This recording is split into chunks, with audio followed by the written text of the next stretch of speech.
I paid their mortgage 3 times, sent anonymous gift cards every Christmas. They never knew it was me. And then, over a welcome home dinner, my father sat down. His fork looked me dead in the eye and said, "We don't need uneducated trash in this family." If you've ever begged for love from the very people you were silently saving, this story is for you. I didn't clap back. I didn't cry. I built a $45 million empire and wrote a 9-word letter that ended everything. We don't need uneducated trash in this family. The words struck Isabel like a slap across the face. They came not from a stranger, not from an online comment section or a bitter coworker. They came from her father across the polished oak dinner table, while her mother silently nodded in agreement. The candlelight flickered between them, casting long shadows on plates that hadn't even been touched yet. She had arrived that afternoon after a long flight, stepping into the house with a mixture of nervous anticipation and careful hope. It had been 4 years since she'd last been here, 4 years of silence, scattered messages, and unanswered calls. She thought maybe, just maybe, the distance had softened something. Maybe the time apart had made space for curiosity, for healing. Instead, the house looked the same. Her childhood photos still hung in the hallway, frozen smiles from better days. The guest room had been tidied, but impersonal. Her mother offered a quick hug at the door, her body stiff, her eyes scanning for judgment. Her father barely looked up from the TV. Dinner had been her mother's idea. A welcome meal, she said. Just the 3 of them. Isabel brought a bottle of wine, a simple gift from her new life in Florida. She set it on the counter, like a peace offering. Her mother glanced at the label and made a soft sound that wasn't quite approval. They sat down. Isabel wore a navy blouse and jeans, casual, respectful, not trying too hard. She tried to explain with careful enthusiasm what she'd been working on: a platform for digital financial literacy, early-stage equity, in 2 startups, co-investing in real estate with a women-led firm. Her father cut her off mid-sentence. "So, you're still just messing around online?" She blinked, unsure how to respond. "I run a team of 12. We closed a seed round at—" Her mother interjected. "But you never finished college, right? You didn't get your degree?" "No, I didn't," Isabel said calmly. "But I—" Her father's fork clattered onto his plate. "We don't need uneducated trash in this family." There it was. The truth they had been holding on to, polished like a dagger, waiting for her return. Isabel looked at her mother, hoping for contradiction, for protest, but she only crossed her arms tighter. "You're pretending to be successful," her mother added, voice sharp and sure. "You'll come crawling back, just like before." The air around the table changed. The heat from the roast chicken, the sound of the ticking clock, the flicker of the candle, all of it blurred into a dull hum. Isabel looked around the room, at the walls she had once painted in summer, at the ceiling she had helped repair after a leak, at the floor she had cleaned as a teen while dreaming of something bigger. She didn't feel angry, not even hurt. She felt clear. She stood up slowly, placed her napkin neatly by her plate, tucked her chair in, reached for her purse and keys without haste. Her mother scoffed. Her father smirked. "Okay," Isabel said. Just that, a single word delivered with the weight of everything they refused to see. She walked out without slamming the door. She didn't need to. The silence she left behind did it for her. Out on the porch, the night air was cool against her face. She didn't look back. Not once. Isabel drove through the night, letting the highway swallow the echo of her father's voice.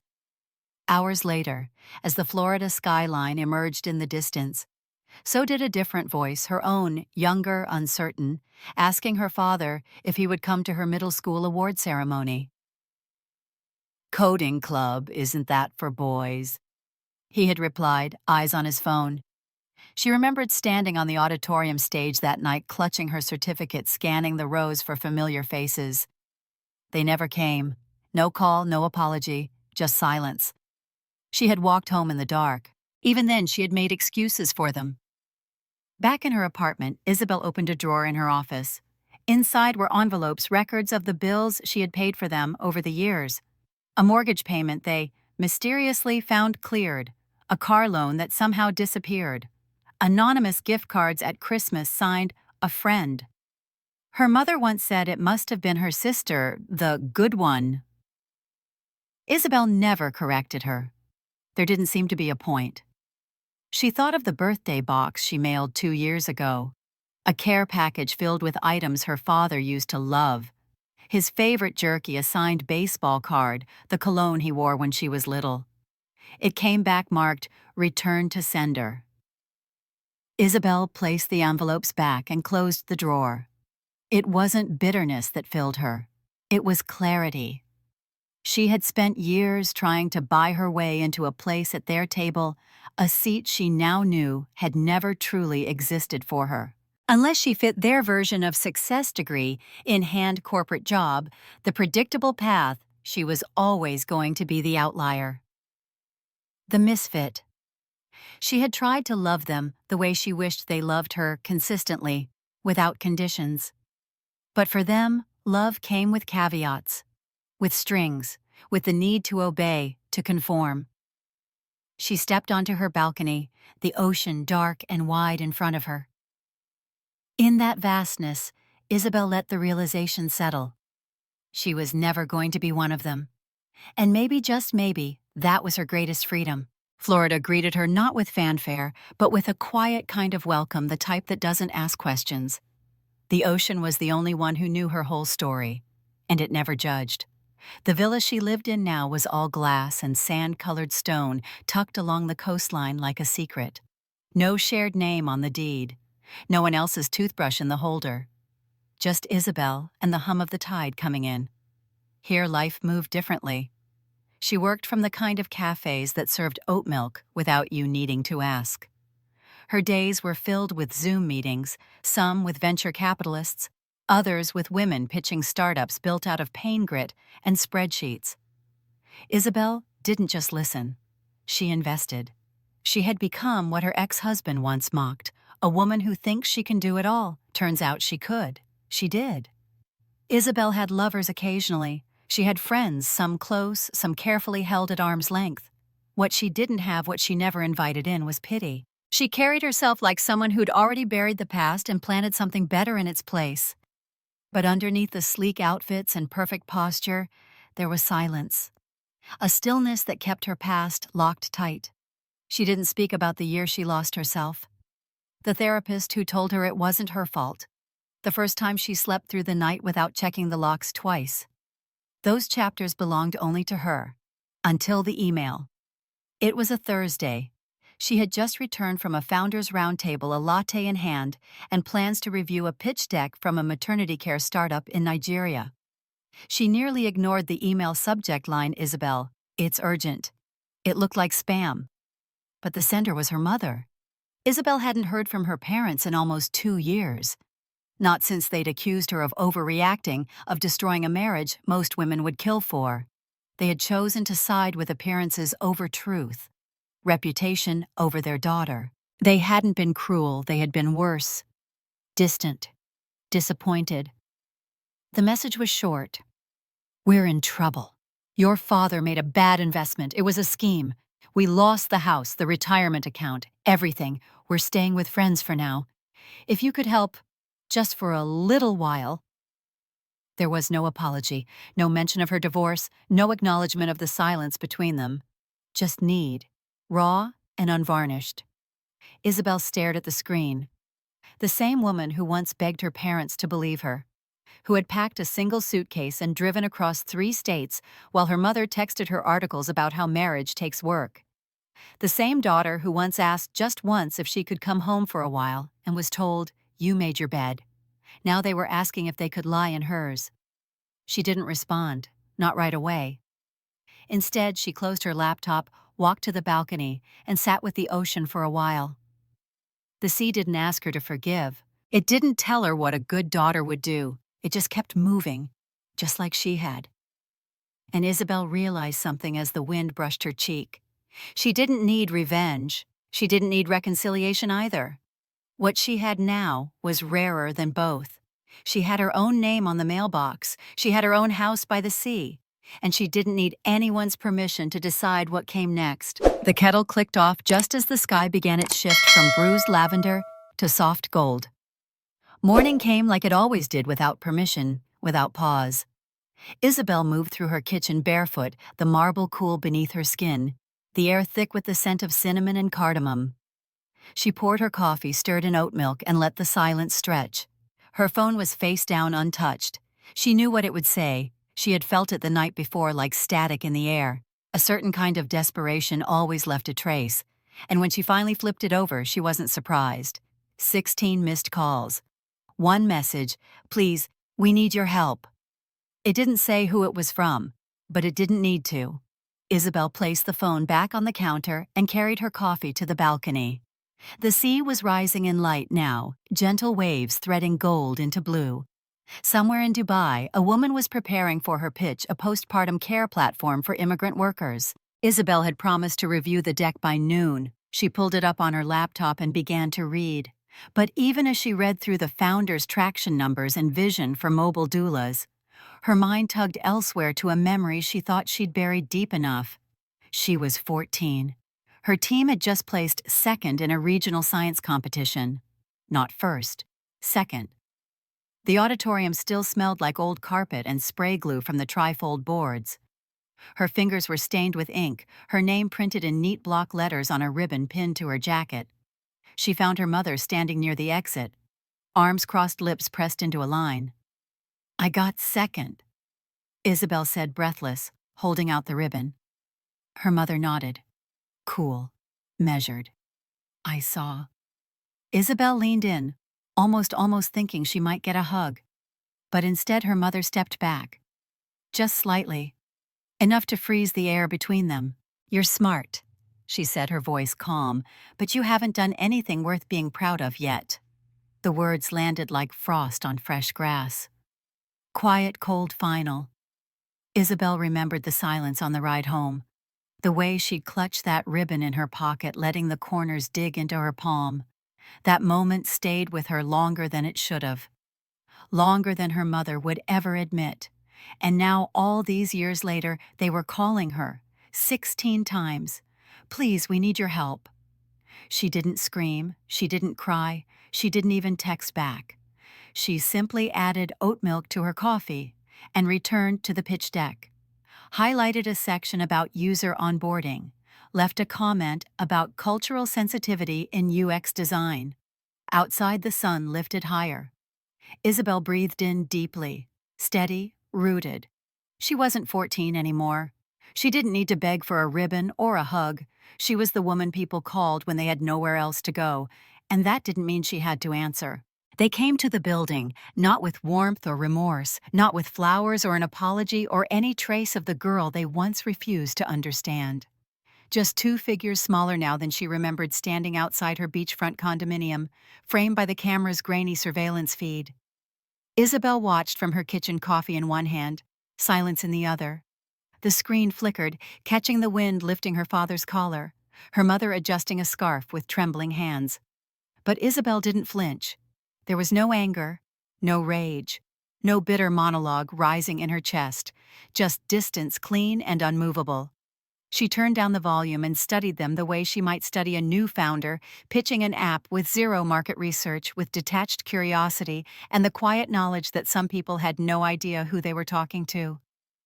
"They have no idea who I've become," she whispered, not to anyone in particular, just to the stillness that had become her sanctuary. She didn't buzz them in. She didn't pick up the intercom. She simply watched as they waited, then paced, then left shadows of the ones who once told her she was too independent, too cold, too ambitious for her own good. They had never called her powerful, not even when she got her degree early, not when she left her marriage with nothing but her laptop and an LLC. But now, suddenly, they remembered her. The message came minutes later. Just one line: "We need a loan." No preamble, no acknowledgement of all the years in between. Not even a hello. Isabel stared at the words on her screen. It didn't sting. Not anymore. It was just predictable. She remembered the last time she asked them for help. her voice trembling, rent overdue her then-husband, already halfway out the door. Her mother had sighed deep and performative, then said, "Sweetheart, you chose this life. You'll have to figure it out." And she had. She'd figured it all out. She'd launched her first startup investment from a co-working space with bad Wi-Fi and one good chair. Built a name for herself on pitches no one else would touch. Watched women like her grow companies in spaces once reserved for men in suits and inherited confidence. She didn't owe anyone anything. She took another sip of her coffee and typed back, "Send them my rates, business only." Then she added a winking emoji. Not for pettiness, just for clarity. If they were knocking now, it wasn't at a daughter's door. It was at the door of a woman who owned herself, and that came at a price. It arrived tucked between bills and glossy catalogs she never read. A pale blue envelope, her name written in her mother's unmistakable script, curved careful, too, practiced to be warm. Isabel turned it over in her hands for a full minute before opening it. She already knew what would be inside, but curiosity, that old ache, still had its pulse. The letter wasn't long, just one page folded neatly in thirds. The paper smelled faintly of rose perfume, an echo of childhood Sunday mornings, and dresses ironed too stiff. "We only ever wanted the best for you." That was the opening line. Not "how are you?" Not "we were wrong," just a justification wrapped in nostalgia. The rest followed the same rhythm. Memories Isabel didn't ask to revisit. Her mother's favorite stories polished until they no longer resembled the truth. "You were always so stubborn even when you were little. Remember how you used to talk about designing houses by the sea? Well, look at you now. We'd love to see your villa sometime, just for a visit, just to talk." There was no apology, no reckoning, no real recognition of what they had done, only the past retold from a distance, and a subtle request disguised as sentiment. A visit, to see her life, to tour the home they never helped her build, as if success made her soft, as if square footage now made her forgivable. Isabel folded the letter and placed it on the counter beside her laptop and a bowl of oranges she never remembered to eat. She didn't cry. But something old stirred. Not anger, not even grief. Just a memory sharp like glass underfoot. She walked to her bedroom, opened the drawer she rarely touched, and pulled out the ring. It was small. Gold-plated, once bright, now dulled by years and heat and time. A faint crack ran through the tiny green stone, invisible from a distance but unmistakable when held close. A birthday gift. Her 16th. She had kept it for years, not because it was beautiful or expensive, but because it was proof that once her mother had tried to give her something that sparkled. She remembered the night it cracked. She'd left it on the kitchen counter by mistake. It had fallen from her finger after washing dishes. And when her mother found it, she didn't ask, didn't check if it was still hers. She had just held it up, lips tight, and snapped, "You leave garbage all over the house now. If you don't care about it, throw it away." Isabel had said nothing, just taken the ring and slipped it into her pocket. She never wore it again. But she didn't throw it out either, because broken things tell the truth. The ring still sat in its small velvet box, tarnished, cracked, and entirely real. A reminder of how love, when conditional, always came with fractures. Now, her mother wanted to walk through hallways Isabel paid for herself, wanted to admire the floors she had chosen, the ocean view she had once said was unrealistic. She wanted to see what stubbornness had built. But Isabel didn't owe her a tour. She didn't owe her a room. She didn't even owe her a reply. She placed the ring back in the box, gently, respectfully. Some things didn't need to be thrown away to be let go. She returned to the letter, picked up her pen, and wrote only one sentence on the back of the page. "You never saw me then. You don't get to walk through now." Then she folded it, slid it into a new envelope, and dropped it in the mailbox by the gate. She didn't wait for an answer. She already had her closure. She didn't write the letter out of obligation. She wrote it because it was time to stop carrying a weight that was never hers. The ink flowed easily across the thick ivory paper. No edits, no overthinking. Just truth distilled to its simplest form. "I forgive you, but I won't give you access. This piece I've built, It cost more than you'll ever understand, and I'm not offering tours. There was no anger between the lines, just finality and freedom. Isabel signed it with a calm hand and sealed the envelope. She didn't expect them to understand the difference between forgiveness and reconciliation. That was the beauty of it. She didn't need them to. Forgiveness for her wasn't a door creaking open. It was a bridge burned thoughtfully, a line drawn not in vengeance but in velvet rope. She placed the letter in the outgoing mail bin at her office, not at home. Home was sacred now, unreachable to those who once dismissed it as a fantasy. That afternoon, she stepped into the quiet glass conference room where her team waited. On the table sat a single folder, dark green embossed in silver. The Misfit Girls Fund. Years ago, she had been one of them, too loud, too quiet, too strange, too independent. A girl who asked the wrong questions and loved the wrong people. Who once sat outside a guidance counselor's office listening to someone say, "She's bright, but she doesn't quite belong." So she built something for the girls who didn't quite belong. The scholarship was more than money. It was a message. A manifesto. Isabel cleared her throat, her voice steady. This is for the ones who were overlooked, dismissed, forgotten. For the girls who were told to shrink and instead decided to burn brighter. A pause. Then she added softly, "This fund isn't just financial, it's emotional reparations.